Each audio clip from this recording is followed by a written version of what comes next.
I'm the king of the world! 3, 2, 3, 4, 4, 2, 3, and... These men are... Hey, chill. I want what you want, brother. Oh, yeah? Have I told you about Sammy Lane? Yeah. I'm sick of hearing about the guy. And enough champagne to fill the Nile.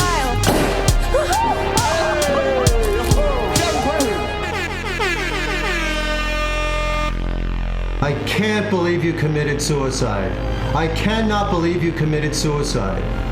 How could you have done this? How could you have committed suicide? I can't help you out of this one, Jim. With all we've been through, I can't pull you out of this one. It's going to be really awkward when one of us actually...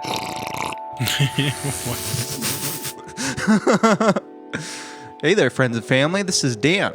I'm here on the Dan and Adam Are Afraid podcast. It is episode 104. It is July the 4th, 2026. So happy to be joined by you here on episode 104, America's birthday. I'm joined here by America's baby boy, Adam, my co-host. You're a grand old flag, you're a hi-fi and flag, and I do not know the words to this song. Hello, everybody. The many faces of death. Vinegar Syndrome just announced Faces of Death Part 2 on 4K UHD. Grab it while it's hot. Oh, the original is coming out again. Okay. Well, the original The second one. The original sequel. I was like, oh, is it Faces of Death? I thought there was a sequel already out to The Faces of Death that came out in theaters recently. It's 4th of July, Adam. Are you feeling patriotic? It's 250th birthday of this great nation. I feel like I've been doing 250 years of the Boston Tea Party. You know, I woke up this morning, I put on some Native American garb, I drove to the Mark Anthony brewing facility, and I threw all of their White Claw cans into the canal, and I said, no more alcohol tax without alcohol representation. And so now I am the official drinker of Mark Anthony Brewing Company. This podcast brought to you by the Mark Anthony Brewing Company on America's 250th birthday. Fucking God bless America, man. I feel like I'm ready to go outside and I want to get fireworks shot up my ass. I want to get chocolate wasted. I'm so pumped on America this morning, man. I've just been like listening to the Star Spangled Banner over and over again. Yeah, I was thinking about just getting a bunch of fireworks and just lighting myself up, like just putting them all in like a vest and just going to a public location and just setting them all off at once. In Minecraft parody. I'm joking. This is a joke, folks. This is an entertainment podcast. These are just jokes, folks. Neither of us are going to kill ourselves. Don't arrest me. I'm not actually serious about this. I'm the least radical person you know. Somebody once asked me, they were like, what's your political stance? And I had to laugh. And I was like, what? I'm more centrist than Kamala. And, they just got to know that. I'm a centrist. I'm a radical centrist, actually. Let's just meet in the middle. This is the center of America, this podcast. This is middle America. You're looking at it. You're hearing it. Hey. When I wake up in the morning and I put my podcast hard hat on and I put my YouTube work boots on, I'm like, I'm a regular American, just working a regular American job. I'm in the podcast, I'm in the YouTube mines all day. And we're going to tell you, we're not we represent the flyover states, but we also represent the coastal elites. So you're getting everything you need on this podcast. And Dan, I've been working on something. Whoa. I've been working, I want to start, I've been working on a constitution for the Dan and Adam Are Afraid podcast. Is that right, Adam? And I think I'm just going to I got a little preamble. The preamble, right? We the people. Everyone knows what the preamble to the Constitution is. people. You know what? I should have had you sample some patriotic music for this. But I'm on my John Adams game. I'm on my Thomas Jefferson game right now. And so I just want to read you guys the preamble to the Constitution of the Dan and Adam Are Afraid podcast. We, the host of Dan and Adam Are Afraid, in order to form a more entertaining podcast, establish better conversation, ensure domestic awkwardness, provide for existential dread, promote the general laughter, and secure the blessings of sarcasm and anxiety to ourselves and our audience, do ordain and establish this Constitution for the Dan and Adam Are Afraid podcast.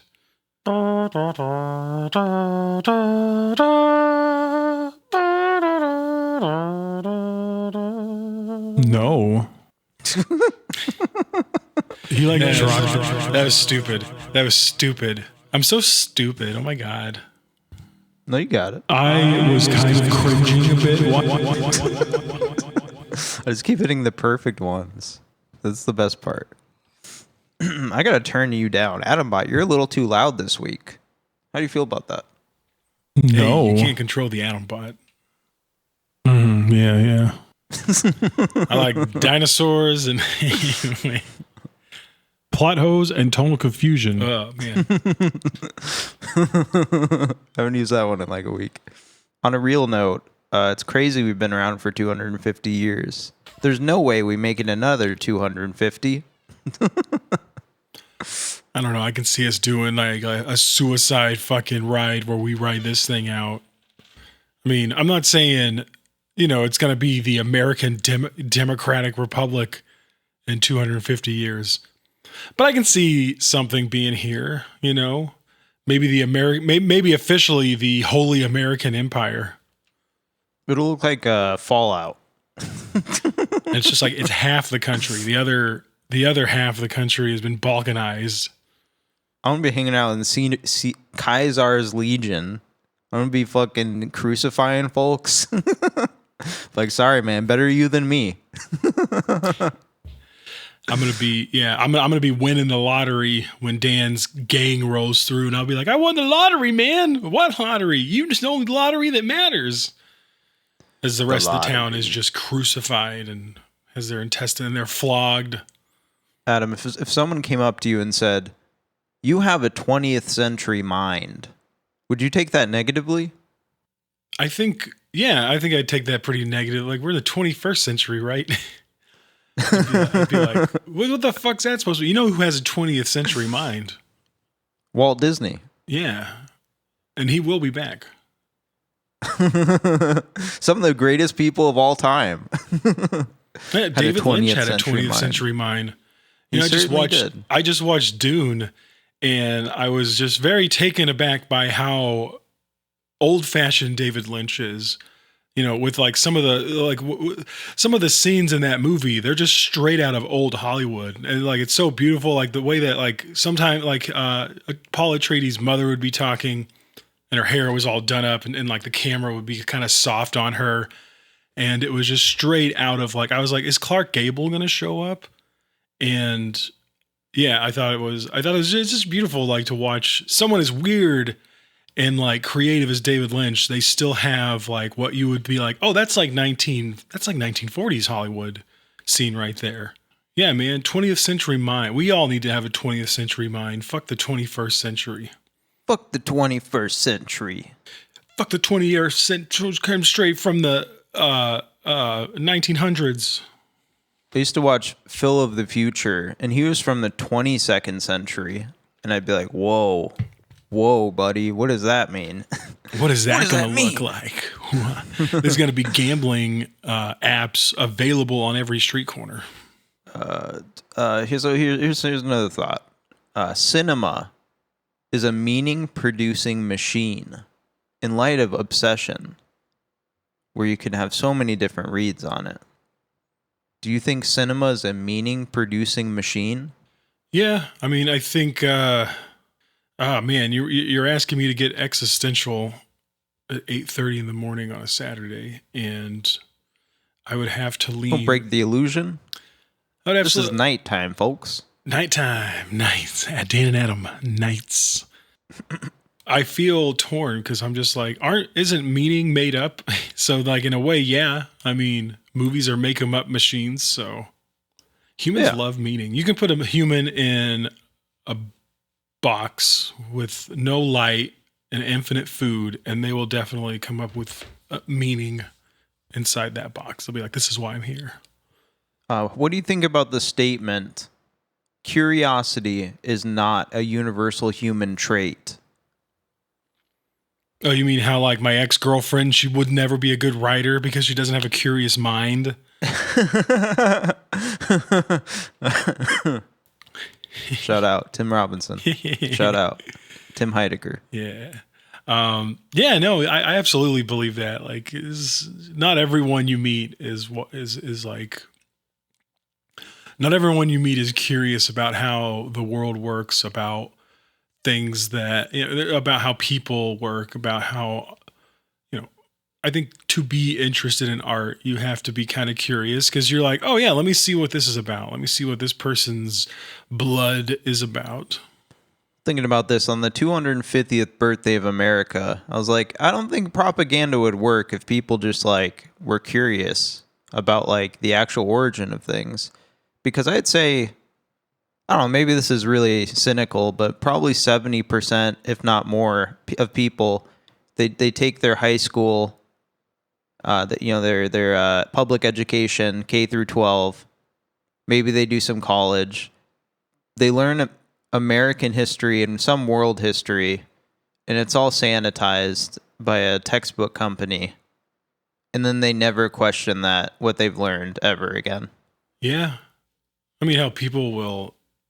I think the crazy thing about that is that people will like double down on their ignorance of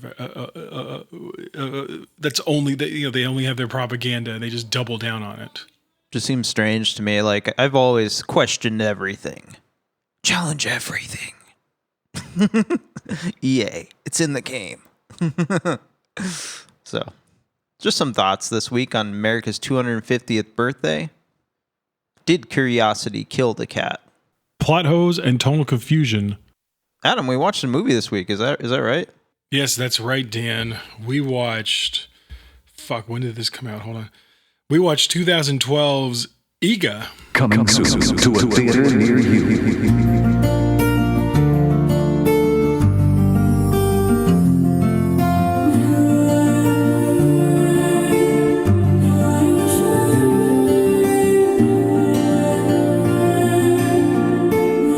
రెండు సంవత్సరాల నుంచి చూస్తున్నాను, పిచ్చోళ్ళ తిరుగుతున్నావు, ఒక్కసారన్నా పట్టించుకుందా?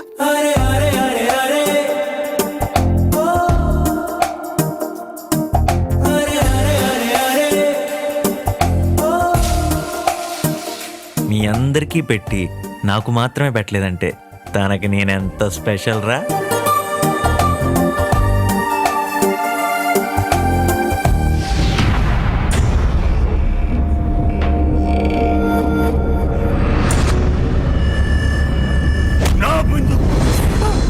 బిందు జోలికి రావద్దు, చంపేస్తా. I love you, Nani.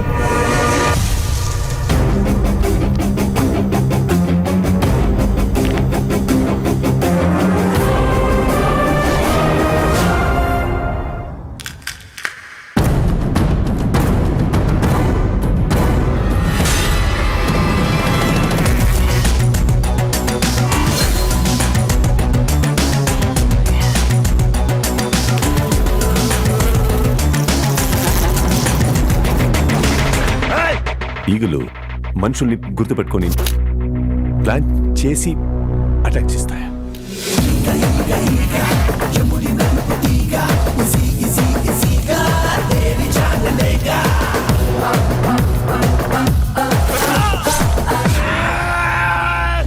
ఈగ నీకు ఈగ పిచ్చేంట్రా? ఒక బోడి ఈగకి భయపడుతున్నావు ఏంట్రా? బోడి ఈగ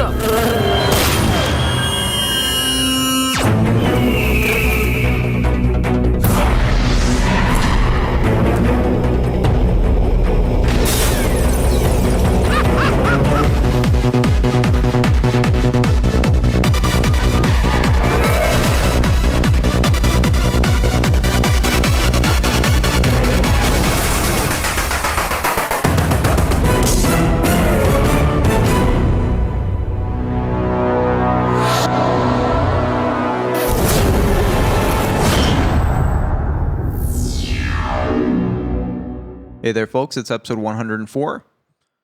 This week we're talking about an unrated fantasy action film called Eega from 2012. In Japanese, it's called Maki. I was like, why is it called Maki in Japanese?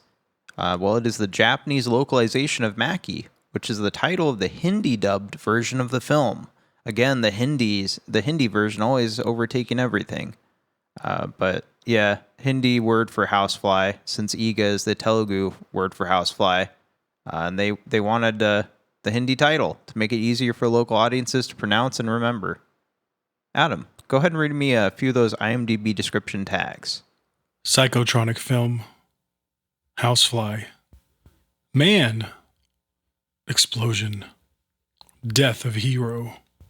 Nani loves Bindu, but is killed by a jealous Sudeep, who lusts after Bindu. Nani is reincarnated as a fly and decides to avenge his death. He teams up with Bindu to make Sudeep's life a living hell. There are no taglines this week. So sad. I love taglines. We need more taglines, folks. Does Nicholas Winding Refn's new movie have a tagline? Do we know this? Have you seen this? I guess we should take a stop here. Adam, do you want to go ahead and read our ad for the week? Hey, everybody, it's Adam with the Dan and Adam REBORN podcast, and I just want to remind everyone to, rate the podcast on Apple or Spotify. Leave a review on Apple Podcasts. Share it with a friend. Send it to your family. Hit the like button on YouTube. Subscribe. Drop a line. Leave a comment. Slam that notification bell. Join the Discord hangout and chat with us. Follow Dan's Night Out on Instagram and check out the other links in our description. Dan and Adam really rely on the kindness of listeners like you, taking the time out of your day to make a difference. And our bargain remains. If you leave a review, we will read it on the show. Live on air. Thank you. Now, on to the program. Adam, we watched another Indian movie this week. I was saying on the Discord, join the Discord, folks. We're having an Indian summer, if I have anything to say about it. God bless the Indian summer. God bless the Indian summer. I don't know if it's any more politically correct than America. I think India is pretty right wing anyway. But hey, it's a little different. We're talking about an Indian movie on the 4th of July. Very patriotic. They're our closest allies. It is funny because I think on the RRR episode, our listeners who listen to the RRR episode will remember we made a little bit of light, a little funny about the ending song, because we were like, we got nuclear bombs, we can destroy Pakistan. And I don't think it was literally that. Maybe it was in retrospect, but in this movie, they literally are flaunting their nuclear weapons in the ending song. And I was like, that's crazy, dog. Maybe we should be doing that. I mean, we really should. Like, I don't know. Everyone would hate it, but like, if we made a good, fun film and it just happened to have a lot of like nationalistic messages in it, I'd be like, it's fine. I love how nukes are just like it's basically like the equivalent of like, I'll fucking kill you and I'll kill myself. It's like a murder-suicide thing. Very cool. Adam, RRR. Did you ever think we'd be talking about SS Rajamouli again? I feel like it was inevitable. This guy, he seems like he's making movies straight for the Dan and Adam. He must have heard about us. And he's like, I want to make movies for the Dan and Adam Are Afraid podcast. I do want to, maybe people haven't listened to the RRR episode, right, Adam? Maybe this is their first Indian Dan and Adam episode. This is the episodes where we're Indian, folks. Oh, man, I keep getting set up to do an accent. Again, I'm not doing it. It's not going to happen. If you want to hear that accent, come over to my house and hang out.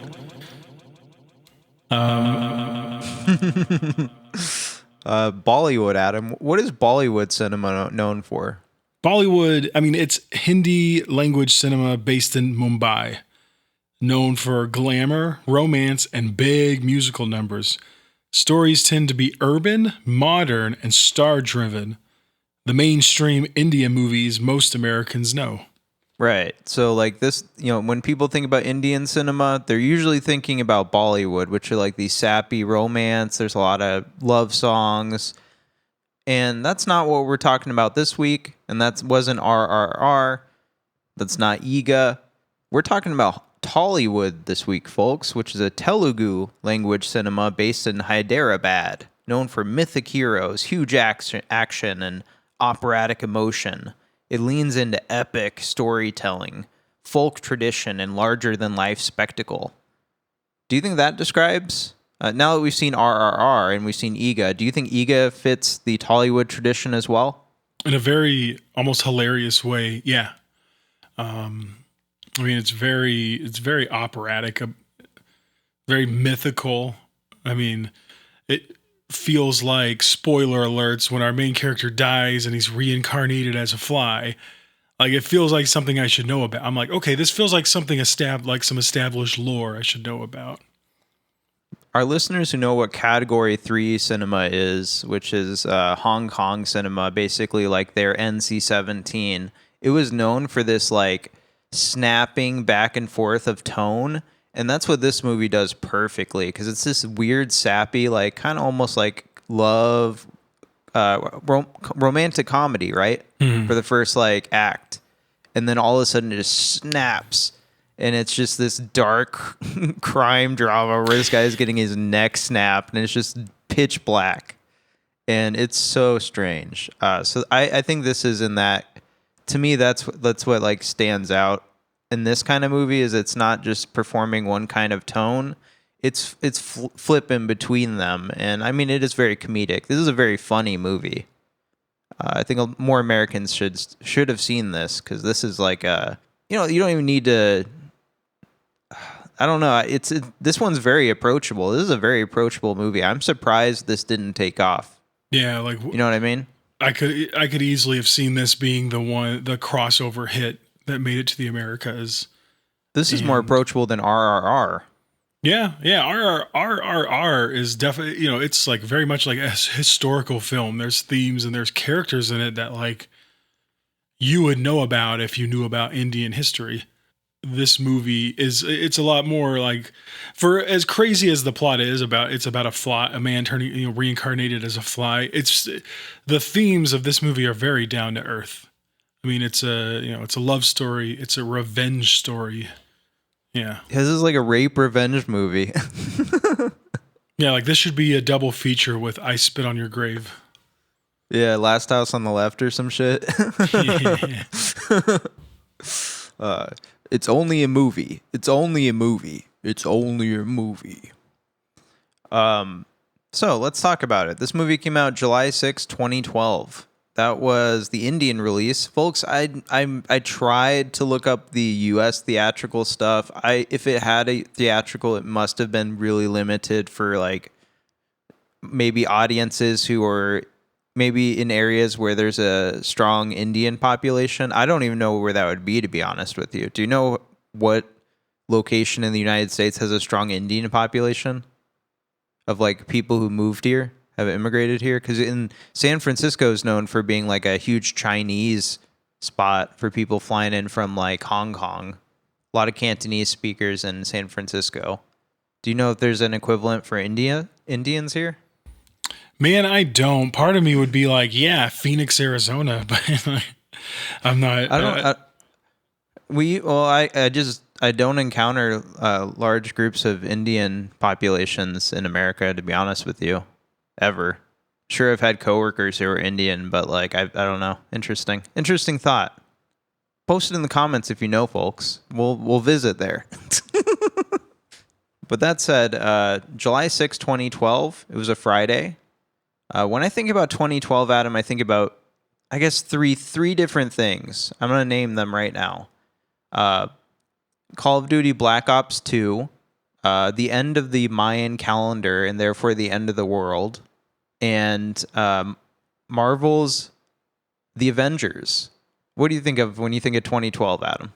I don't think much about it, other than, like, I'm sure you're wanting me to talk about movies, right? Like what movies Doesn't do have I to be. remember? Because This movie's what's the description of this podcast on YouTube? It's like Dan and Adam Are Afraid is a post-podcast transmission about movies, art, and eras that haunt them. It can be anything. Man, July 6, 2012, I was in Barber College. This was on a Friday. I was there in Barber College, probably cutting up hair, smoking a little bit of weed, hoping I didn't get caught by the instructor. You're like Frank Ocean. You're like, I hope we don't get caught. I'm smoking weed.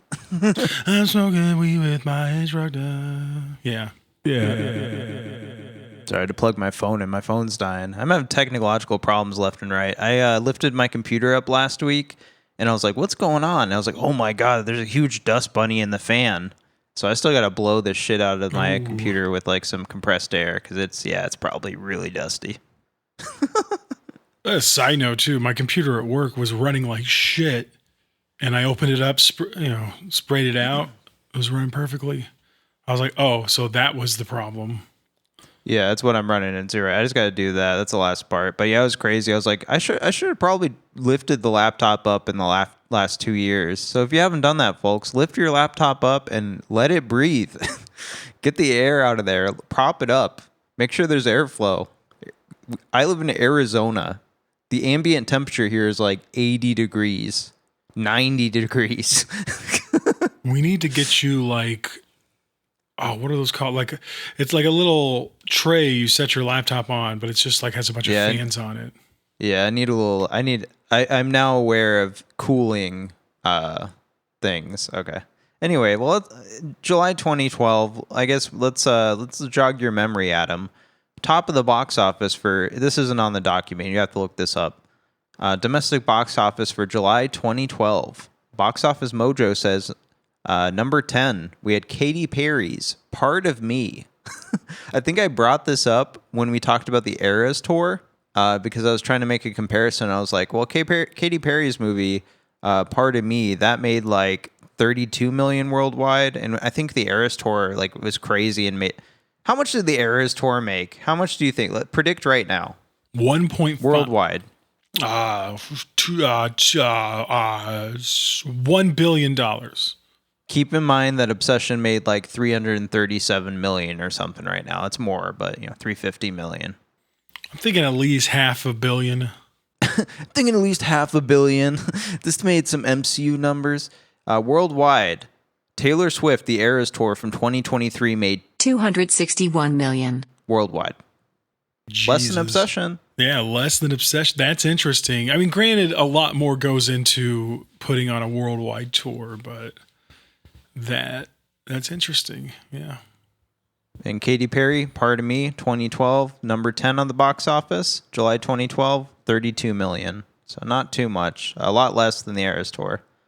Adam, do you know what number 9 was? Are you talking to me about Madagascar 3, Europe's Most Wanted? Hell yeah, I am. The Madagascar animals join a struggling European circus to get back to New York, but find themselves being pursued by a psychotic animal control officer. I didn't even know there's a third one. How much money did that make, Adam? Looking at it grossed about 33 million. Worldwide, it was 746 million. And, you asked me what was I doing, and now I can tell you, because I saw this movie when it came out, was The Dark Knight Rises, which worldwide grossed $1 billion. Oh, I'm sure it did. It also shot James Holm to worldwide fandom. Worldwide fandom. Superstardom, James Holmes, joining us from Supermax Prison. He's going to be talking to us about Eega today, folks. I wish I went and saw that movie when I did my... People should have saw Eega instead. Yeah, he would have been in an empty theater. And been like, fuck.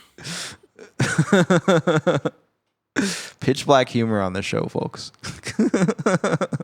Yeah, I mean, I didn't see Dark Knight. I still haven't seen Dark Knight Rises. I don't know, man. I don't know how much interest I have in those. I guess eventually I have to watch the Dark Knight movies, right? I have to watch them. Do you think they're aging well? I've rewatched them. It's yeah. Yeah, I think so. Like, there's a lot of like talk. You could find like a lot of YouTube video essays where they're like, these are the right wing inclinations of the Dark Knight movies that I don't really buy into. I think that's a stretch. Yeah, I think those movies hold up. You know, they're just supposed to be fun action movies. They take place in like a not real world, right? They take place in Gotham. They got Gotham problems. Yo, I got 99 problems, but a bat ain't one. Well, yeah, that was number 1. So spoilers. I did want to kindly briefly go through these. Number 8, Medea's Witness Protection. My girlfriend would love that. Number 7, The Savages. Number 6, Magic Mike. Woo woo. The original Magic Mike made 167 million. Wow. Brave, which was a Disney movie, I think. Never seen that one. Ice Age, Continental Drift. I can't believe they kept making those, but it made 877 million worldwide, almost $1 billion. You can see why they made it. And then you got Ted. Ted made like $500 million, what you thought the Eras Tour made. And that was in 2012 cash too. Damn. You got The Amazing Spider-Man. A lot of people are rewatching the Amazing Spider-Man movies right now because the new Spider-Man's coming out.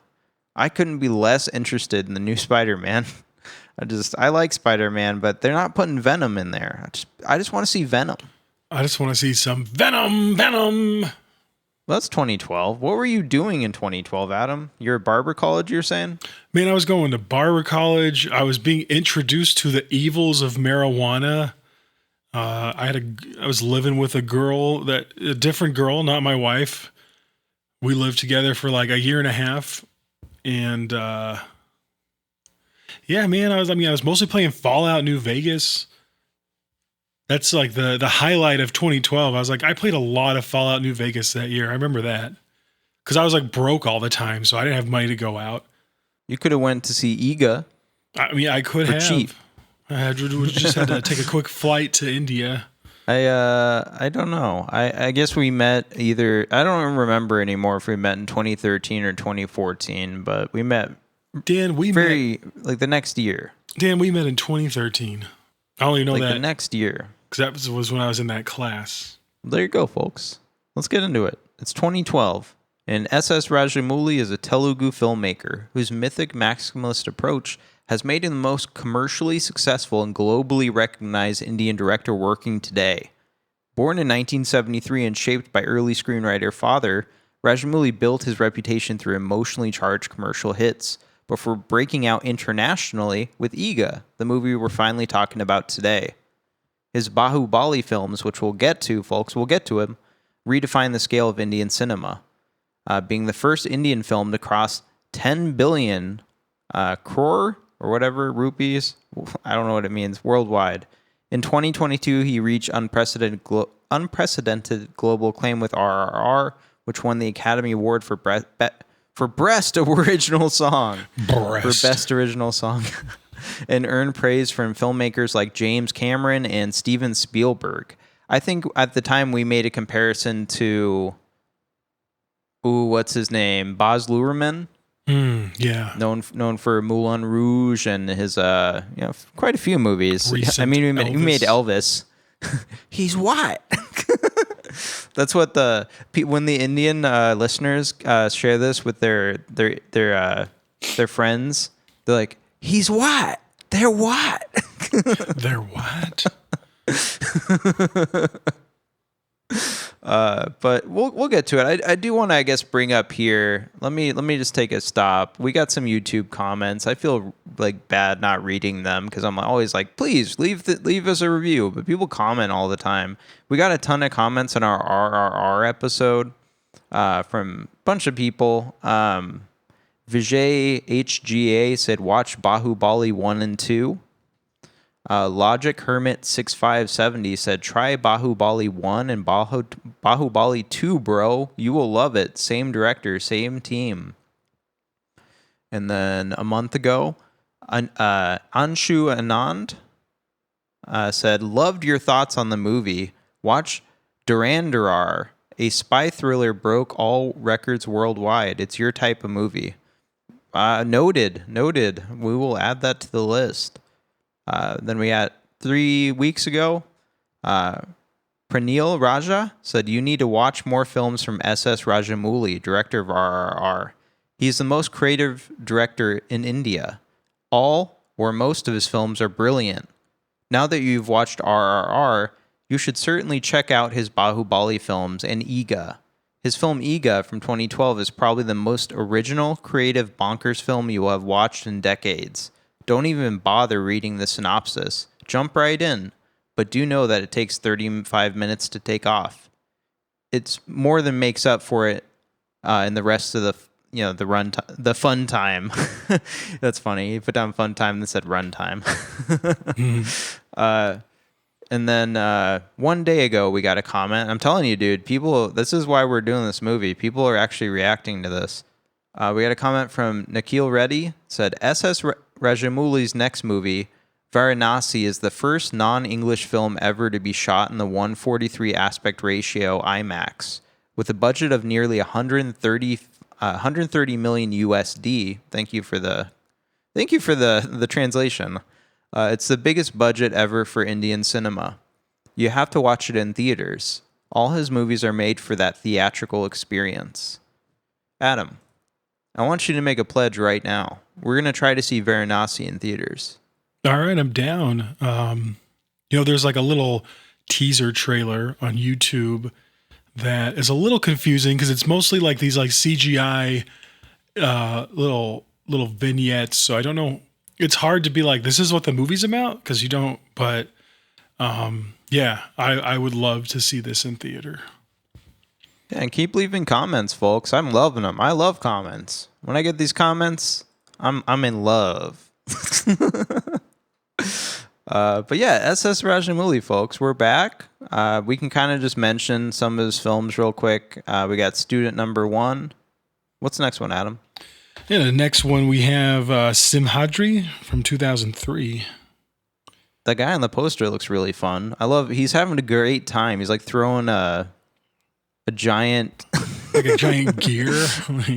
Yeah, I was thinking gear, but it looks like it's like supposed to like razor sharp edges to like kill people. He could be a superhero and we just don't know. Number 3, we got Psy. I like that poster. And number 4, we have Chhatrapati from 2005. Looks pretty serious. It's the poster, you got this sweaty man's close-up face, and he looks like he's in the middle of some business. Yeah, that one looks cool. I like it looks serious for sure. Vikra, number 5, Vikra Markudu. I love this guy's mustache. Rajamouli often features some pretty good mustaches in his movies, and I imagine it might just be an Indian thing, but because Ram Charan has a pretty sweet stash throughout RRR. Yeah, that's true. That's the guy playing the cop, right? Yeah. The other guy's got a massive, he's got a mustache and kind of like a 5 o'clock shadow the whole movie. He's got a good mustache too. What was number 6, Adam? Number 6, we have Yamadanga from 2007. It appears to be like Indiana Jones. And I don't know. Let me zoom in. Yeah, I think that's the actor that plays Beam from RRR. Yeah. Oh man, sure. I got to see that one. I love that guy. He's so great. Yeah, I was surprised we didn't see them in this movie, but we got some good characters in this one. New actors. Next one was Magadira. I don't know. That one looks cool. It looks like the Prince of Persia. We will give the nice American translation for what these look like. Or English, because this next one is Mariana Ramana from 2010. And I'm getting Mr. Bean vibes. Mr. Bean, I think immediately, what is the guy who got not arrested, but he got in trouble for jerking off in the theater? Pee Wee Herman, yeah, okay. Paul Rob, yeah, I get Pee Wee's Big Adventure from this one. And then this week we got Eega. Obviously, we're going to be talking about Eega in detail. What's the next one? Number 10, Bahubali, The Beginning from 2015. This is the one you've been hearing about. Bahubali 2. Yeah, apparently these are huge. These are the next one on the list, guys. So if you want us to watch Bahubali, we're going to be splitting these up. No, we're not going to watch the supercut. Maybe we can in the future, but we're going to be watching this like you guys watched this, part 1 and 2.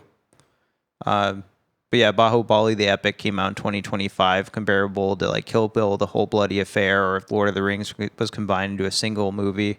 I did notice it's only like 3 hours, so they cut out a pretty substantial amount of both movies. I guess it's up to you. What do you think? Do you think we should do the Epic? Do you think we'd be doing our audience wrong if we didn't split them up? I would want to split them up. Like that was my thought. Maybe if we microwave the episode, we would do the supercut. Yeah, we can have some guests on for that one. That'd be kind of fun, right? All right. Whose turn? I guess whatever. 12 was RRR. We talked about RRR. Go listen to our RRR episode. If you want to keep hearing me say RRR, you know where to go. And then we kind of briefly touched on Varanasi. A Shiva devotee is sent on a mysterious mission to find an ancient cosmic artifact. As he travels through history uncovering clues, he discovers the one who assigned the quest is an evil mastermind seeking world control. Forever unveiled. I don't know what it's going to be. I'm excited, though. Let's see. This is where my document falls apart, Adam. How do you feel about that? I think I'm leaving this. I have to go. I'm sorry. I can't be expected to perform without a script. Where's my script? I kind of have something to save us because we still have the RRR document. So like I put the names down, folks. So if you still have the RRR document like I do, I'm just going to kind of compare and contrast. Cinematography this week is by KK Senthil Kumar. Closely associated with Rajamouli's rise, having shot 7 of Rajamouli's films between 2004 and 2017. He's a graduate of the Film and Television Institute of India, known for precision, high-contrast lighting, bold color design, clean, muscular camera movement, and he helped define the look of Rajamouli's cinema. But he worked on Magadira, Eega, and the Bahubali movies we'll be talking about. But the sweeping operatic visual identity is what people now associate with Rajamouli, and that's KK Senthil Kumar. Large part, that's his signature. What do you think about the cinematography in this movie, Adam? I mean, the cinematography in this movie is wild. I loved it. Editor would probably be more for the day and some of the things I'm thinking of, but yeah, I thought this film was beautifully shot.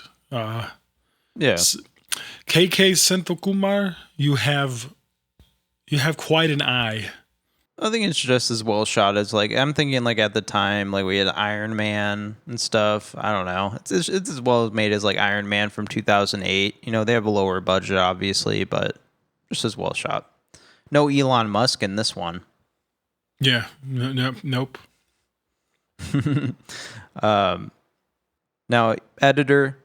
We did have a different editor from RRR on this one, Adam. On RRR, it was A. Shrikar Prasad. In that movie, it was his first collaboration with Rajamouli. But I noted on the episode before that, Rajamouli exclusively used his longtime editor, Kodagiri Venkateswara Rao, who was not available when RRR entered post-production. So, this is Rajamouli's guy. Kodagiri Venkateswara Rao. So this is our first time seeing that. Do you have any editing notes? Did you find some fun edits? I don't know. Usually I hate day for night shots, but they weren't. I don't know. I don't feel like they were that bad in this one. And yeah, I thought I'm trying to think. Who do we apply the praise for all the CGI in a movie? That can't be... Probably the VFX team. Yeah. We could look that up. But the editor, Adam, anything about the editing? I don't know. The editing's pretty quick. It's snappy. This movie never really drags. It cuts from scene to scene very quickly. I didn't notice any glaring things where I was like, wow, that's a weird cut. So if you don't notice the editing and it flows really well, you're doing a good job. I guess that's the right answer, yeah, because there wasn't any time of this movie where I was just huh? Or dragging, where I was like, man, this movie needs to be over soon. The pacing of this movie is wonderful. We had visual effects by Pete Draper. Did a bunch of Indian movies, and they had two visual effects. So R.C. Kamala Kanan, a bunch of other Indian movies, but I don't know. Shout out the CGI wasn't that bad in this movie. We'll kind of talk about that stuff later. Composer Adam, who did the compositions on this one? Who did the beautiful Eega? So again, we have music composed by M.M. Keeravani. And I was like, when I was driving to work after we did our RRR episode, I was checking out some more of this guy's music, and I feel like in order to have a good Telugu film or just Hindi film, and also the music needs the fucking slap. And yeah, I'm assuming this guy composed the actual musical sections of it, and I thought, I'm just going to comment on those. I thought those were wonderful. I loved how sometimes the characters would be narrating what's going on in the story, and very fun musical style, and just I've become an Indian music fan, man. I love when he's flying around. He's like, "Please, Bindu, see me." But yeah, Keeravani, man. I think I made some light of him in the last episode. I said in the photo that he had taken at the Oscars, he kind of looked like Chef from South Park. I stand by that, but he is great. I love him. And at the time, we had just noted, he is Rajamouli's uncle. He's the most consistent musical collaborator. He is to Rajamouli what John Williams is to Spielberg, Goblin Argento, Fabio Frizzi to Lucio Fulci, the foundational creative partner whose music defines the emotional and mythic tone of the films. I think this is important to bring up. We're hot off of our Obsession episode, Adam, and I made a bold claim on that episode where I said, hey, this is really important. The music is half of this movie for me. And I think it's half of the movie for a lot of people, and even if they don't know it. And I think that's true even with these movies. This would not be as fun if the music was not as kick-ass and great. Shout out. There wasn't really a Natu in this movie, but I do like the Eega. That's been in my head. Just Eega. Yeah, Eega. The music that would play during the love scenes too, very sweet, very the swells during the emotional scenes of this movie. This movie's about a fly enacting revenge, and the music really kind of ties you into his hero's journey, I think. Yeah, I wish I didn't watch this movie on Tuesday, so I had more to say.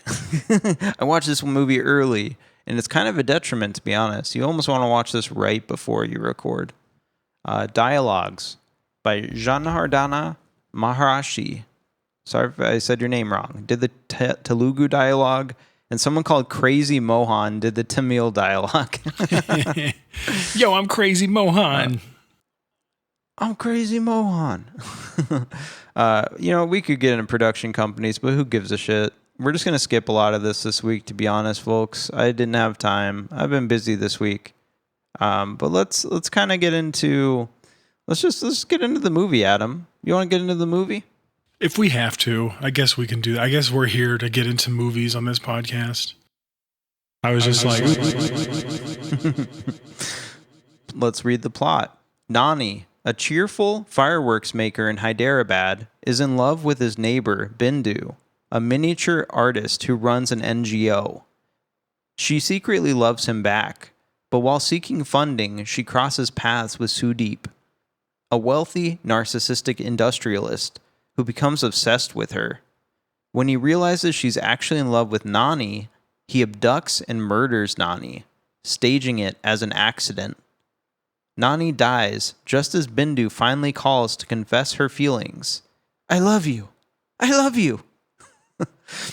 Nani is reincarnated as a housefly. After regaining his memories, he dedicates himself to protecting Bindu and destroying Sudeep's life. He sabotages Sudeep's business, causes a car crash, and even burns his hidden stash of black money. When Nani reveals himself to Bindu, spelling his name in her tears, she joins him, helping escalate the revenge. Sudeep turns to a tantric priest who confirms the fly is Nani reborn, Nani resurrected. A failed attempt to kill him ends in a mansion fire that kills the priest and leaves Sudeep barely alive. Desperate for cash, Sudeep murders his business partner Aditya to claim a massive insurance payout. Sudeep then kidnaps Bindu, forcing a final showdown. Nani and Bindu work together to injure him, but Sudeep clips Nani's wing and stabs him with a needle. In a last act of sacrifice, Nani coats himself in gunpowder, ignites it, and launches himself from a tiny cannon, blasting a steel ball through Sudeep's chest and into an oxygen tank, triggering an explosion that kills him. Adam, what were your expectations of this movie? So I wish I had not watched the trailer for this movie. I wish I had gone into this movie blind. I think my expectations of this were like, oh, so this is like a fun take on, action films, and, it's going to be silly. And I thought it was going to be silly. Did you think it was going to be like a silly little movie, Dan? Yeah, so my expectation was based on the Japanese poster, and obviously the English poster for Eega has the fly on it, valiantly with the little needle, the knitting needle. He's like using it as like a staff or a sword or something. So my expectation was like, okay, it's about a fly. There's going to be some weird movie about a fly. People are saying it's really inventive. I see the Japanese poster, and there's some guy on the front of it who has a gun that's like cocked. There's smoke. He's got like goggles on that look futuristic and shit. And I was like, is this a weird time travel movie that's going to involve a fly? There's an explosion at the bottom. I'm like, is the fly... Because you think about this and you think about maybe like Kangaroo Jack or something. You know what I mean? Oh, yeah. Where they're going to have this mascot. And I was like, is there even going to be a fly?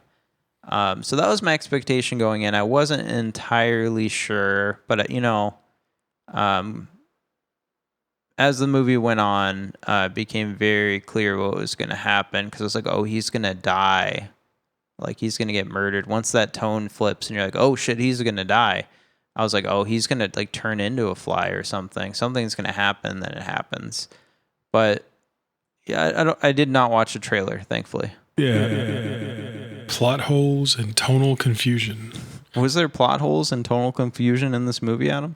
I feel like this movie's plot was pretty solid, and the tone of this movie whiplashes you, but not in a confusing way. It's all done very well, and I think maybe the only whiplash is like when Nani gets kidnapped by Sudeep, and you're going from like watching this budding romance to all of a sudden he's getting the shit beat out of him in the middle of like, I don't even know where, in the middle of some like middle of the woods, pretty much. I thought the tone of this movie was pretty sweet. Do you know how long a common housefly lives, Adam? Isn't it like 24 hours? 15 to 30 days as an adult. So Nani ain't gonna be. He's only got a month. Yeah, he's only got a month to do what he's got to do before he's got to be reborn again.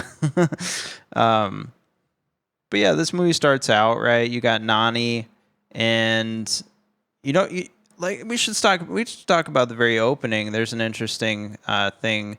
Eega is a modern myth told as a bedtime story. So like the opening, right, is like the credits. You got black font. There's no picture really.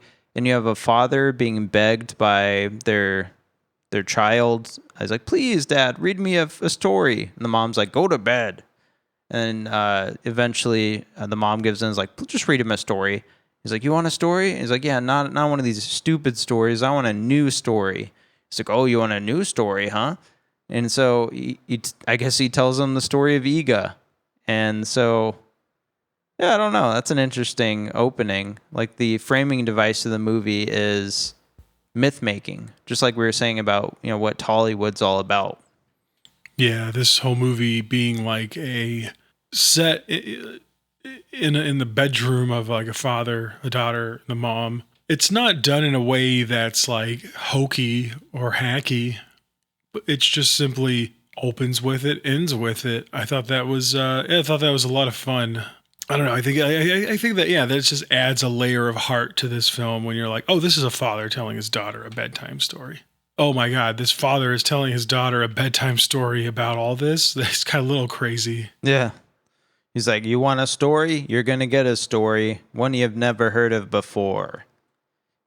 This is Rajamouli's personal favorite film. Rajamouli himself has said Eega is his best film, even above Bahubali and RRR. It's the movie where he figured out his whole deal. But like to contrast this with RRR, right? Eega is much smaller, it's much stranger, but it's a lot more purer. It's like a pure essence of what Rajamouli delivers, what his artistic identity might be. And one thing that I was reading Letterboxd reviews of this movie, and one thing that stuck out to me was like, we have these companies like Marvel, MCU, Disney, whatever company, Sony, pumping out these giant VFX heavy movies that cost $330 million. And sure, maybe the CGI looks better than Eega, but Eega is a much better concept and it's much more interesting to watch, right? Like, what do you think of when you think of Eega as you're watching it? Maybe like Honey, I Shrunk Ourselves, something like that? Oh, that's an interesting one. Yeah. Yeah, because it has like the whole exploration of the world from the level of being a fly. Like we have scenes where he's going through the engine of a car. We have scenes where he's sneaking in through little screw holes in a window. You're right. The CGI, it's not necessarily like, whoa, look at how real that looks, but it's a lot of fun, It's a lot of, there's a lot of the fly wagging his butt at Sudeep, and that, like, probably one of my favorite parts is like, or just a little detail is how like constantly the fly is like, rubbing his little hands, and I didn't feel taken out by the CGI in this movie at all. Like it just felt like, okay, yeah, this is just the CGI this is the art style of the movie. Rajamouli said the early VFX looked so bad, he felt the film collapse in front of my eyes. He'd already spent 10 crores. I know this is like a lot. I don't know the exact translation, but he spent a bunch of money and considered pulling the plug. He ended up capturing real flies in bottles and refrigerating them to study movement. And yeah, like you're saying, the movement is kind of true to flies, that little rubbing the hands together thing they do. It's very... And one interesting element, too, we should point out is, like, once Nani dies, Nani no longer speaks. Yeah, he's not like, hey, it's me, Nani. Like... It's not the B movie, you know what I mean? He's like, hey, you're probably wondering how I got here. Yeah, like if this was an American film, there's a good chance it would start with him already as a fly, narrating the movie, and then he would have been, and then he'd be like, you know what, maybe we need to go back a few weeks. Yeah, exactly. This movie, again, just like with RRR, I think it lacks a lot of the sarcasm, right? It lacks a lot of the sarcasm and like millennial energy that you would get in a CGI extravaganza in the States. Yeah, it's very genuine, and like I wonder, like, are we gonna see this the more we like explore Indian films and Telugu films? Like this amount of authenticity and genuine feelings and emotions that you don't get out of like a big I haven't seen Avengers Endgame, and like I saw like half of it or something like that, but there's just so much sarcasm. There's so many little funny quips everyone's making. They're like winking at the camera. And Eega, it's all so sappy, but it's nice. Like I'm not like, can we get through this already? Like, no, sure, the little CGI fly shakes its butt at Sudeep multiple times in the movie, shows his ass, and is like, fuck yourself, I will kill you. But it's very sincere and it's heartfelt. You're on his side. You want Sudeep to be tortured. Yeah. Yeah. Sudeep, much like in RRR, you don't really care about the fate of the British people in that movie. In this movie, and it kicks off like hard, right? Like there's the first sequence is him almost getting like impaled in the head. Oh yeah. Well, and and like, then you get that in like a Final Destination horror movie, but it's in this movie. Well, and there's a car accident in this movie that is caused by Nani in fly form, and I mean it's horrifying. Like it's just literally it's a type of wreck where you're like, and I was even saying, I was like, oh my god, this seems like it a little bit feels bad for Sudeep until you're like, oh yeah, but he murdered him, so like I guess he deserves to get his revenge. Probably one of my favorite scenes in the movie though is like Sudeep getting in that car wreck, his windows covered in soot, and Nani uses that to write in the soot, and he's like, I will kill you. Just straight up. Yeah, I was live narrating a little bit of my watch on the Discord. I took a picture of the interval. Another thing I like about these Indian movies is, yeah, they're like 2 hours long, 2+ hours long, but they almost always have an intermission in the middle where you can kind of just pause and take a break. So I took a photo of the interval, which happens in that scene after the car wreck, where he writes, I will kill you in English on the window. And I said, spoilers, this movie fucking rules. And we'll get into the cast too. I mentioned something about that. But yeah, man, one thing I guess I'd mention, because we were talking about Honey, I Shrunk the Kids and the small nature. There is because we talked about Nirvana, the band, the show, the movie recently. And there's a scene of the show, the Viceland show, the book, where they shrink Jay down. And Matt's just running around the apartment cleaning, and Jay's like, I'm here, stop. And it reminded me of this movie. Check it out, folks. Fucking Nirvana, the band, the show. Amazing. But yeah, it's really weird that Housefly is the main protagonist in this movie, right? Did this movie at any point make you like question your relationship to flies in the real world? Dan, I'm going to be real with you and say no. Made me think about it. I was like, damn, yeah, I'll just kill a fly without even thinking about it. What if it's Adam reborn and he's trying to get my attention? I'm like, Dan, I was murdered. Dan. And I was like, fuck you. And I just spray you with the Dawn Power Wash. Oh, no.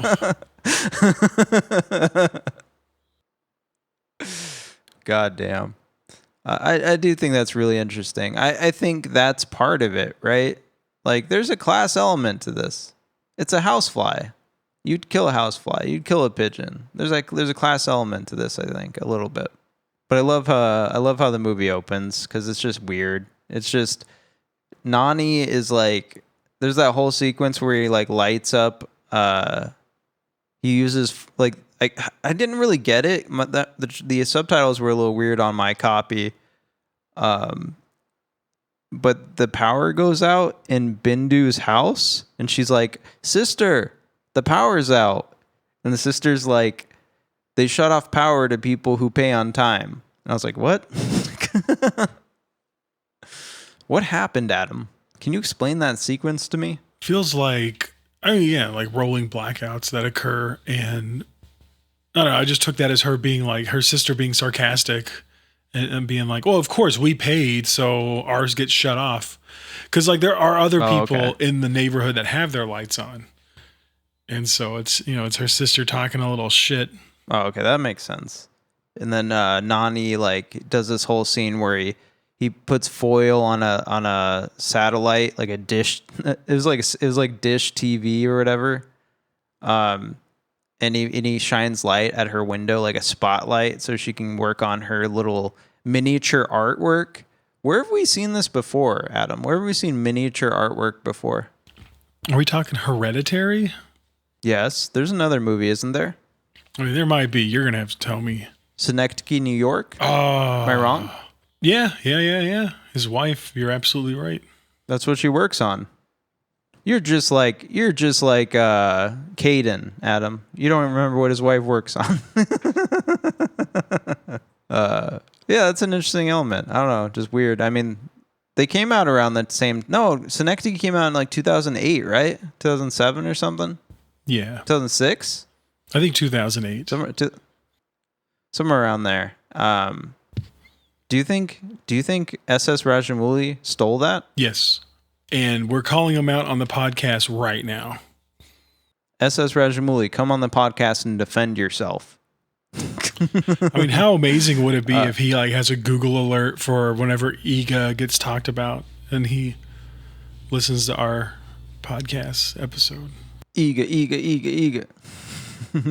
I'm like, I wish I knew what his first name was because I'm just like, hey, SS. Yeah, I don't know how any of that works. Fuck, I swear I had more notes. They're around here somewhere. But I do have some notes. Let me pull them up. Whoop.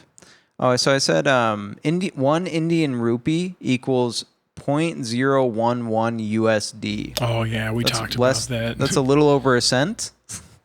That's crazy.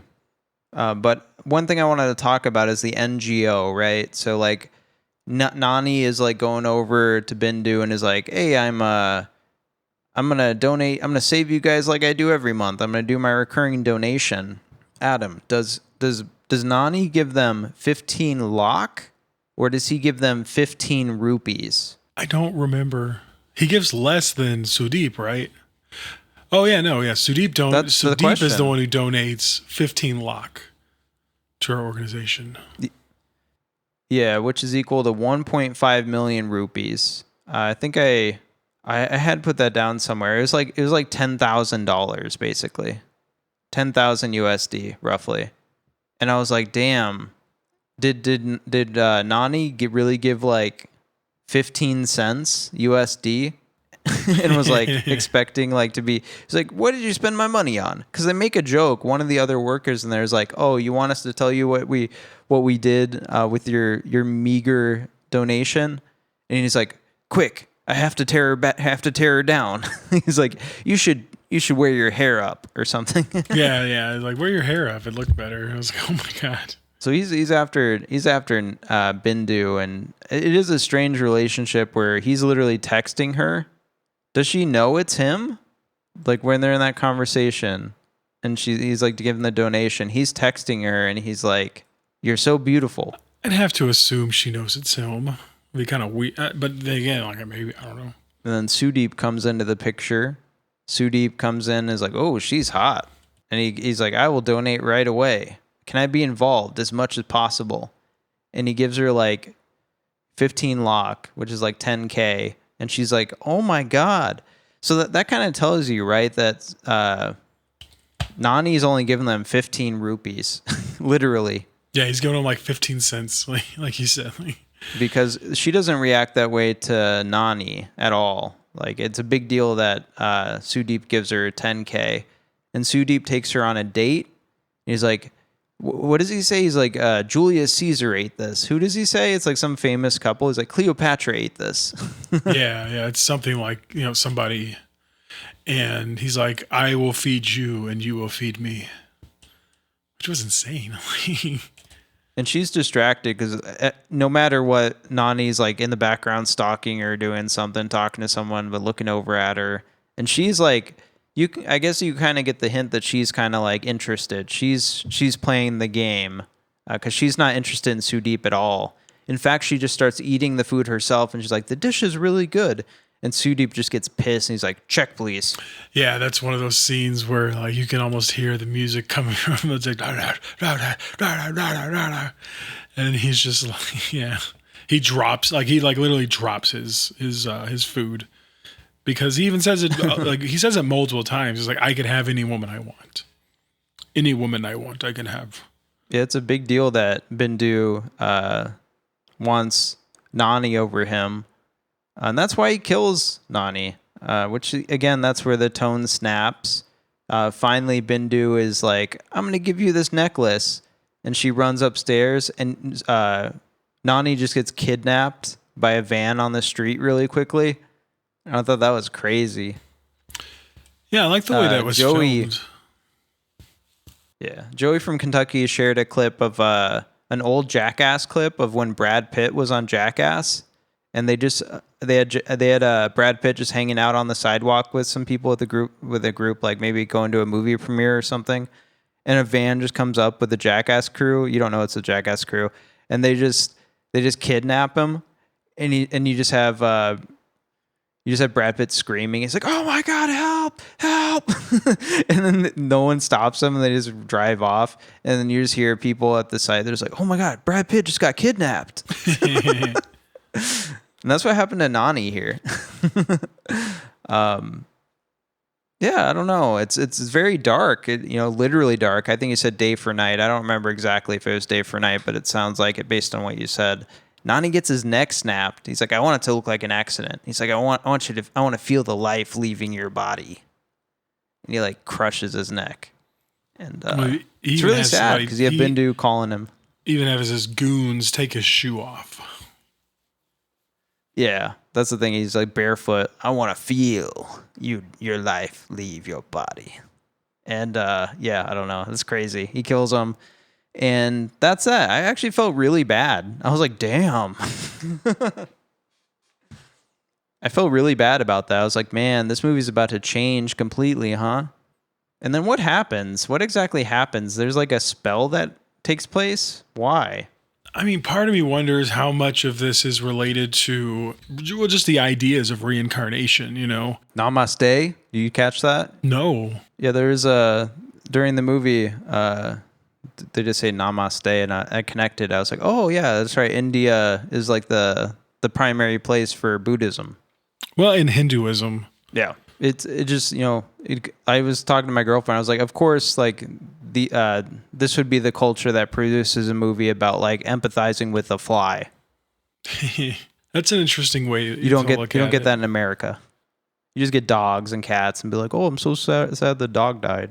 Yeah, like the scene where, like we said, like when you read the plot at the end, Sudeep finally corners Nani, clips a wing off of him, stabs him with that fucking needle. There's nothing like persona. There's nothing like, they don't like give the fly cute eyes or anything. Like it's just the fly, and yet at the same time, watching it get beat up, watching him get stabbed, you really feel for the guy. And it's interesting. I mean, that's really tough at the end. What are you saying? It's interesting? Well, yeah.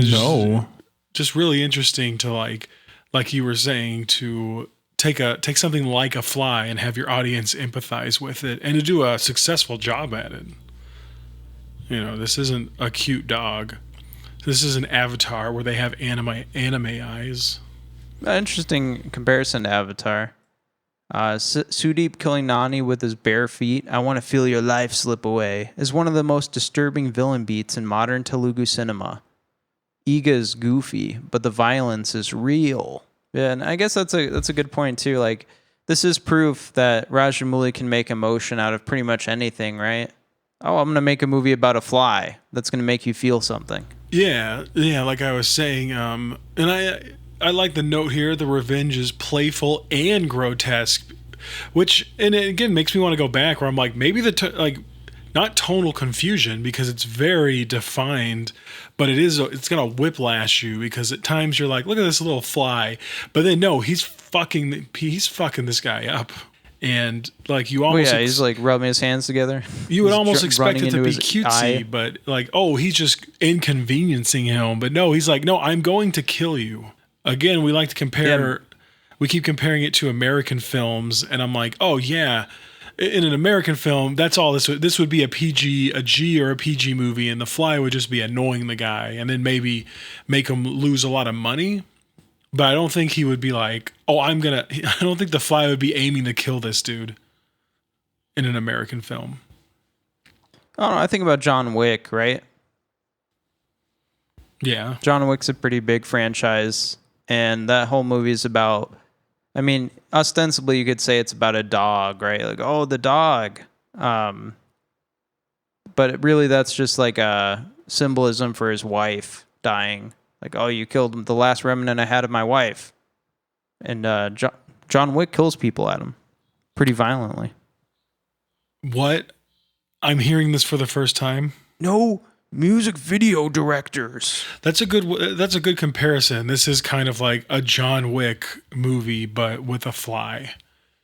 And it makes sense because it's going to hit those sensibilities of like, we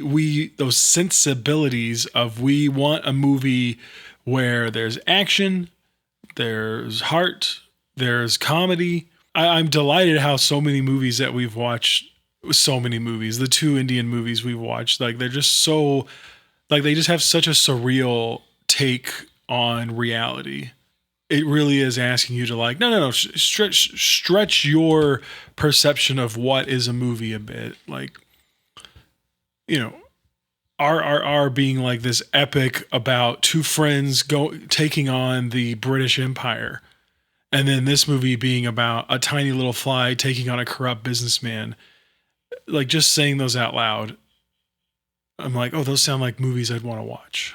Yeah, there's more of a class element in here. I mean, it's the small guy taking down the big corporate criminal who has all this black money. He gets his money burned in a safe, which is awesome. He just ruins this guy's fucking life. At the end of the movie, it's like, even if he kills Nani, his life is fucked. Yeah. Yeah, like he's not going back to, yeah. He kills his business partner to get insurance money. Yeah. It's like, we're running low on cash. What if one of us dies? It's like, wait, what do you mean? He stabs him in the neck. Yeah, that's crazy. One interesting thing I want to note is like, maybe in an American film, Bindu would be like, no, we have to go to the cops. Yeah. You know what I mean? And in this movie, she's like, yeah, no, we'll kill this guy for sure. Yeah, she's down. Like, you want to talk about a down bitch?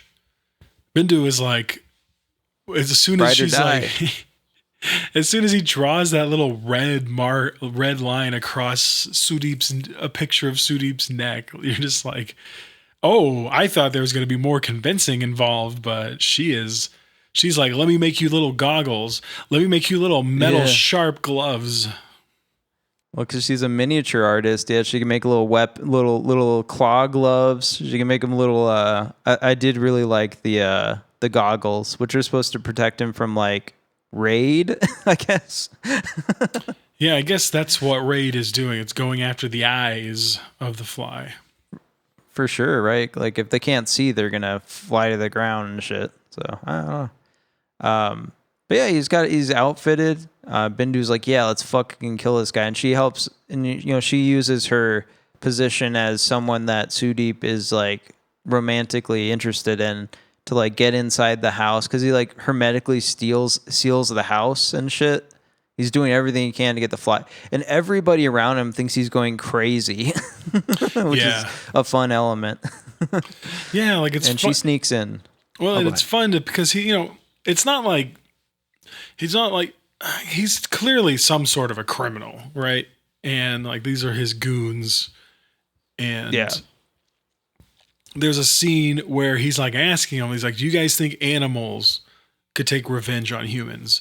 And they're like, yeah, me and my grandma would talk about how snakes would target humans and will come after you. And he's like, okay, but what about maybe not a snake, maybe something else? And they keep going, like they're entertaining him with like, yeah, okay, you're right. Yeah, maybe a wolf, maybe a reptile, but he's like, what about a fly? And they're like, huh? Oh yeah, I guess. And then like, yeah, like you said, the rest of the movie is him like, just out of sheer paranoia, hermetically sealing off his house, having like, when people come in, he's like having them like their body temperature like scanned in with these special goggles or something where he can see the fly, and it's absolutely ridiculous. Yeah, they're like having, I don't know who it is. It's not Bindu. It's some other guy who comes in. He tries to sneak in his beard. And he flies down his suit, and he's like, get him. And they're just like attack. And I do love towards the end where like he has those business meetings, and the fly is just like flying on people's heads and shit, like his higher up management people that he's supposed to impress or like get people to sign on with him, and just like slapping him and shit. I was like, this is insane. He's just ruining his life, and that's quickly after they're like they're like, hey, raid this place. It was such a bad meeting that the prospective people that they're interviewing are like, hey, I'm calling the fucking government to raid this place. And he's like, oh fuck, I gotta get the money out. And that's when the money gets burned. And yeah, this guy's fucked. I don't know. I just loved every moment of it. None of it was boring. It all just kept going. One thing I did want to mention here, a note, Eega originates, you're talking about like the guy talking about his grandmother. Eega originates from a wild idea that Vijayendra Prasad had in the 1990s. That's Rajamouli's father. A revenge story where a murdered man reincarnates as a fly. So this is a father-son creation. Isn't that fun? Yeah. I love... Would you want to work on a movie with your dad? Man, I think my dad and I would make a pretty good movie. My dad, you know, he took like some film classes in college, like more like film history, and like he has a good eye for what makes a good. Yeah, like I think I would love to make a movie with my dad. We would clash, certainly. I would hope that clashing would produce some great art, but you know, who knows. I do want to take a stop here real quick and kind of talk about the cast, because I have a note here I want to talk about with Sudeep. Let's kind of look through the cast list real quick. One note I made was Nani is played by somebody named Nani. Nani is an Indian actor and producer who predominantly works in Telugu cinema. He's one of the highest paid and most popular Indian actors.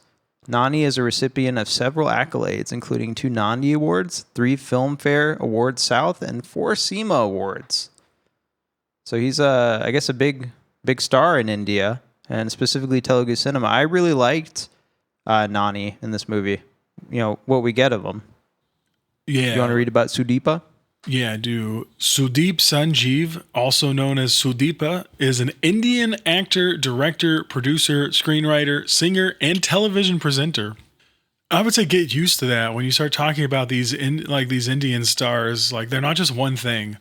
You know, here you have Tom Cruise, and he's an actor, kind of a stuntman, probably a producer, and that's it. And these guys, like, you know, they're producing, they're acting, they're directing. They're writing the scripts. They're singing.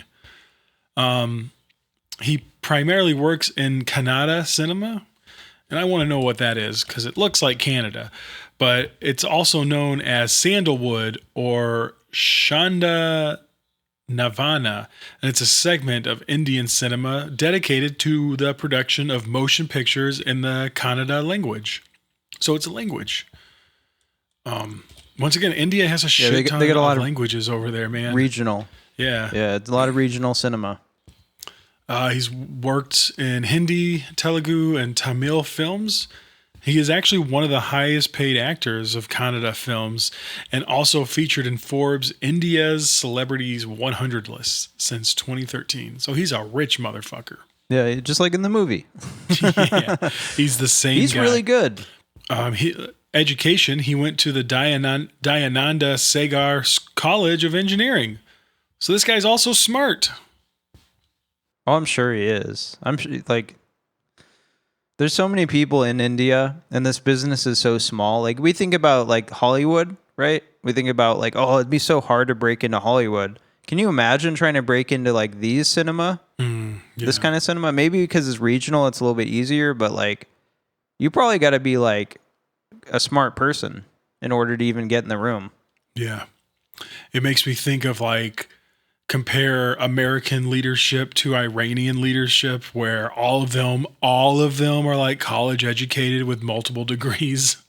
Oh my God. Did Trump even go to college? I think he did, but it was probably like some business school. Does Trump have a degree? Yes, Donald Trump has a college degree. He graduated from the University of Pennsylvania Wharton School in 1968 with a Bachelor of Science in Economics. I mean, I'll give him credit. A bachelor's is hard to get. That's like a 2 to 4 year college. Yeah. There you go. I don't know. I'll give him that. Good job, Sudeep, Donald. Multiple. Sometimes, what is that tweet about? You don't have to give it up to ISIS for any circumstance. Oh yeah, under no circumstance you have to give it up. To ISIS.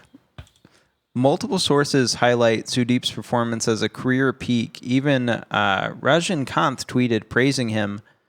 Indian Express calls the murder scene one of the best performances of Sudeep's career. Yeah, I don't know. I guess you compare him. We were comparing him earlier to the British villains in RRR. But it is a very similar thing where he gives you a very clear enemy to fight. I just loved him in this movie. I love both those performances.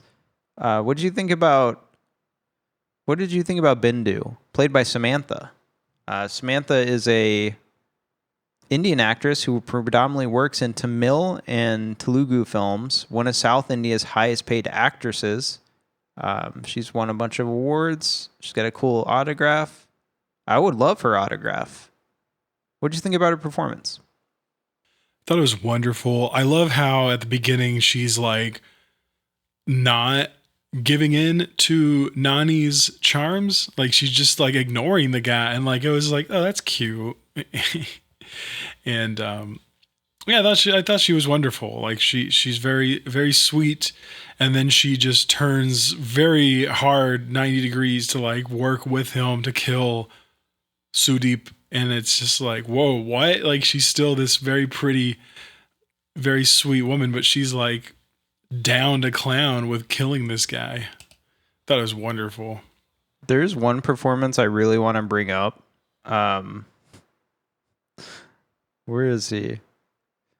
So I want to talk about Santhanam, or maybe maybe yeah, I watched I don't know. I don't know what, because there's two versions with two different actors. Let me see. Is there a photo of this guy? Yeah, okay. So we saw Tagubotu Ramesh in the Telugu version as a drunk thief who loves Bindu. What do you think about the drunk thief in this movie, Adam? Like, that has to be like some like sort of regional joke, right? I don't know. Like it seems so random. But I thought it was I thought it was funny, you know. I mean, it's like an old school comedy bit where, you know, there's a guy who thinks, you know, she's talking to Nani the fly, and there's a thief that had broken into her room and is hiding, but he thinks she's talking to him. And then even later he pops back up. It's like, and like, you know, he thinks that her affections that she's putting towards Nani the fly are towards him, and he's just like so happy. Yeah, I thought that was a fun little. It was fun. It was a fun little part of the movie. I enjoyed it. Some people were making fun of it in the letterbox, like, "What the fuck? This movie would have been good if that was excluded." I thought it was funny. I just watched Scary Movie 6 or Scary Movie, and it's kind of in that same humor where she's like in that room and she's just like talking to Nani, or I don't know if I assume she's talking to Nani, and or thinking about talking to Nani or something. And the thief's behind her that hides behind the door, and he thinks she's talking to him, and it's just like, it's hilarious. He's like, you must change, stuff like that. And he was like, he did change, he got a job. And like it goes all the way to the end where he thinks like he is the thing. He's like, because at the very end of the movie, spoilers, Nani comes back, and he's like on her finger or on her shoulder. He's like, you got tickets for two, the ticket taker. And she's like, it's unorthodox, you wouldn't understand. And then like the thief thinks she's referring to him. And I just think that's so funny. The joke is just great. It's something you almost forget, but it's so funny during it. Yeah, I'm glad you mentioned that, because I for a second I was like, what are you talking about? And then I guess here, David vs. Goliath, reimagined. Apparently an article in Indian Express explicitly frames Eega as a David and Goliath story, with the hero outmatched in every conceivable way. What do you think about that? Do you know anything about David, Goliath? That makes a lot of sense to me. I mean, the whole idea of David versus Goliath comes down to, you know, the smaller, more righteous person taking on the larger, arrogant, more powerful, swaggering enemy. And And and I really do appreciate the ending scene there, because it almost does feel like, oh no, I mean, Nani's he's gonna get it. This is gonna be a sad ending to this movie. But then, like, just like David, he swings his little rock, flings it at Goliath, and takes him out. And I thought that was like, in a way, like, it kind of makes, comparing it to RRR, it's like, oh yeah, they were they're going up against the British Empire. Yeah. Like, both of these movies are about the smaller, more, connected to the earth hero taking on the big corporate entity. So yeah, I think David and Goliath. Yeah, I'll buy that for $1. Yeah, he's even got a little staff on the poster. Yeah, I don't know. I guess last note, really big note here. Maybe there's a couple more, but apparently Rajamouli's career can be divided into a before Eega and after Eega. It's the moment he transcends regional boundaries. I don't know. I can't say much about that because I haven't seen anything before, but I'm interested to put that to the test. Yeah, like, are his movies prior to this going to be more foreign to us because we're not in mind while he's making it?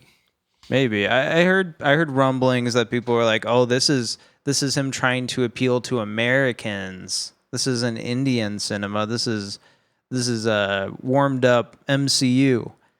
And I'm like, okay, interesting.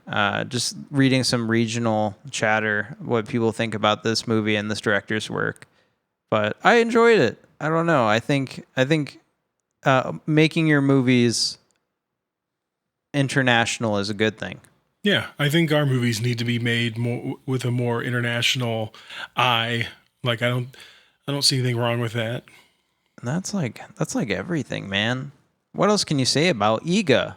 Do you have anything else to say about Eega, Adam? This, if RRR, I hate mentioning that title. It's the worst title to say.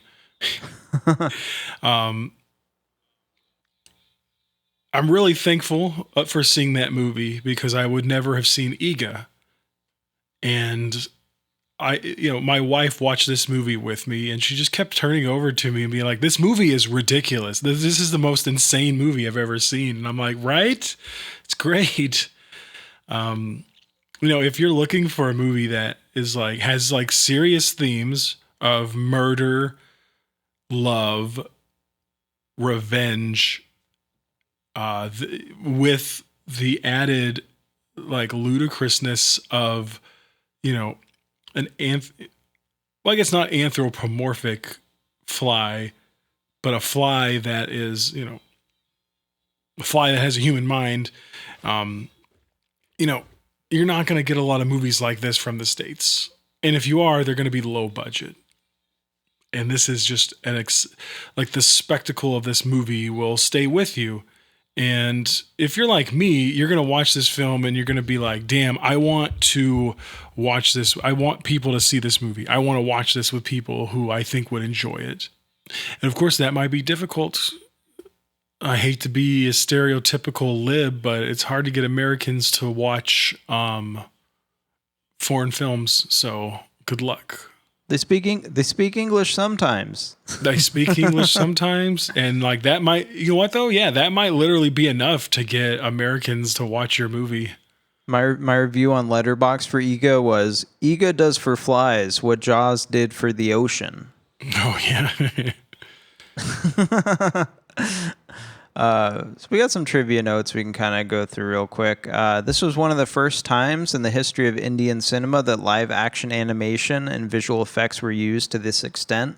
They were supervised by Rahul Venugopal, Adele Adili, and Peter Draper of Makuta Effects. Shout out Makuta Effects. I think you did a great job. One of the before we head out. One of the moments that I like a lot in this movie early on that I remember just right off the top is when we are introduced to the reborn element and all of a sudden we're in the CGI world and, he's emerging from like a little fly egg And that's burned in my mind. And also just that whole segment where all the other flies are hatching and they all take off and fly, and he can't get his wings unstuck and out. And so the water is coming over. What movie did that remind me of? It reminded me of Flow. And I was like, it's like Flow. Get out of there, little buddy. And there's many times in this movie where I was legitimately worried about the safety of the fly. Because there's like a 10-minute sequence after that where he just hits. I almost wanted to go through and just list every single thing he hits into, because it's just nonstop where he's just like, oh no, now he's encountering a dog. Oh no, now he's in a bubble. Now someone's trying to hit him. It's just for like 10 minutes, just horrible things are happening to him. So it's really like empowering later where he's like unstoppable and like, you know, he can't be killed by Sudeep. Really good stuff. Yeah, I recommend this movie. You recommend this movie, Adam? Full stop. No cap. Raw dog this movie, son. What movies would you recommend if people enjoyed it or did not enjoy it? I guess if they enjoyed it. Fuck if you didn't enjoy this. Fuck you. Fuck you. I mean, I would say almost like, obviously check out Rajamouli's other films. I mean, and like we've already mentioned it, John Wick. You know, you watch you want a revenge movie, but you're not gonna get. That's the thing. I'm almost like I don't know what else to recommend exactly, because it's like, yeah, you can watch John Wick, and it's gonna be, you know, you're gonna get a revenge film that's well shot, but you're not going to get the whimsy of it being performed by a fly with the amazing music accompanying it. So yeah, I you know, what other movies do I recommend? I recommend you start seeking out Tollywood movies. Get out of the States every now and then. I would recommend Honey, I Shrunk the Kids from 1990. I would recommend Honey, We Shrunk Ourselves from 1997. I would recommend the book episode of the Viceland show, Nirvana the Band, the show. And I'd also recommend RRR. If you haven't seen RRR and you're listening to us talk about Eega, you're probably very confused. And that's it. Adam, did you have a movie for us to discuss next week? No. Good night. I also want to just know, like, yeah, Dan, and you know what? We're going to continue this Indian summer. We're going to change it up a bit. I'm a little nervous about this because this might be a bad idea. Guys, you might see me get fucked. We're watching a porno starring me. No. Yeah, we're going to be watching the 2023 Indian Telugu language romantic drama film. Dan's favorite category, drama films. No. We're going to be watching Hi Nanna. I was just directed by Shoryuv. I'm probably mispronouncing their name. The plot. This is a movie about a father and a daughter. So very on brand for me lately. Uh-oh. Where's this one streaming? On Netflix. This is a new movie. This is 2023. Adam picked a new movie. Do I need to get Netflix for this? We'll talk about that later. No, I doubt it. But yeah, it's on Netflix, folks. If you want to watch Hi Nanna, Hi space NANNA. 235 minutes. No, 2 hours and 35 minutes. Typical length. The quick synopsis says, single father raising his daughter who has cystic fibrosis. Oh my God. What are you getting us into? I was kind of cringing a bit watching this. It's Adam from the future. Let's see. Let's put that to the test. All right, Adam, that's an interesting pick. I'm sure our Indian listeners will be excited, or they're going to be like, what the fuck? Why aren't you guys just watching Bahubali? Yeah, they're going to be like, we told you what to watch. And I'm like, yeah, but I can't just do everything I want to do right away. You know, you gotta shake it up a bit. All right. Well, my next pick's already been picked out. It's not Indian. Sorry, folks. But we'll get back to Indian cinema again. Good thing Adam picked another one. Indian summer. That's it. That's it for us, folks. I want to thank our listeners for listening. Like the video on YouTube. Hit subscribe. Join the Discord. Leave a review. Do what you want to do. Leave a comment. Tell us what you really think. And Adam, do you have any words of wisdom for our beautiful listeners that have hung out with us for roughly 2 hours on this 4th of July, 2026? That's right. And you won't be listening to this on the 4th of July, but that doesn't matter. Your patriotism for this country, your nationalistic pride needs to rise up this year. You know, the barbarian hordes are invading our country. They're enslaving our women. They're eating our food. They're taking our jobs. And so dig yourself. That's what this movie does good, which dig yourself out of the shit this year. Man, I don't think anyone's gonna know that I'm being sarcastic. None of that sounded sarcastic. So I'm just like, I also want to just know. God damn it! I can't find the one I want to use. Okay, but it's fuck. Yeah. Oh, it's the first one.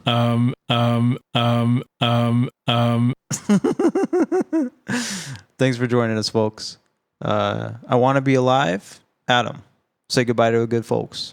Goodbye to the good folks. Later, World Star. Jazz aliens? Yo, we from the planet Jazz. We're here to take over your honky asses, including you, host of the show. Jazz alien Quado Mono invented the Big Five sound. Yo, we're taking you to hell. You could be in hell, bitch. White monkey